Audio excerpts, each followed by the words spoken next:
দেশের ত্রয়োদশ রাষ্ট্রপতি হিসেবে প্রণব মুখোপাধ্যায়ের রাইসিনা হিলে পৌঁছানোর সম্ভাবনা উজ্জ্বল।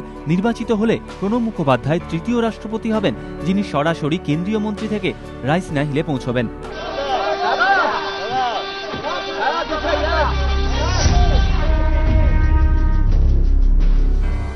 এর আগে 1974 সালে ফখরুদ্দিন আলী আহমেদ যখন রাষ্ট্রপতি নির্বাচিত হন, তখন তিনি ইন্দিরা গান্ধী মন্ত্রিসভায় খাদ্যমন্ত্রী ছিলেন।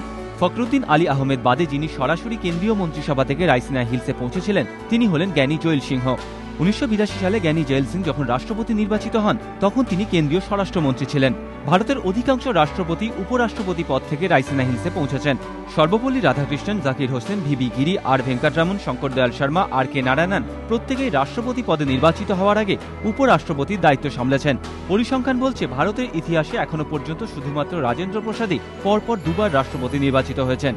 এদিকে নির্বাচন কমিশন সূত্রে খবর, রাষ্ট্রপতি নির্বাচন যেহেতু গোপন ব্যালটে হয়, তাই এক্ষেত্রে দলত্যাগ বিরোধী আইন প্রযোজ্য হয় না। একজন সাংসদ বা বিধায়ক তাঁদের পার্টির হুইপ নাও মানতে পারেন। নিজের পছন্দের ব্যক্তিকে ভোট দেওয়ার পূর্ণ স্বাধীনতা তাঁর রয়েছে। এবিপি আনন্দ।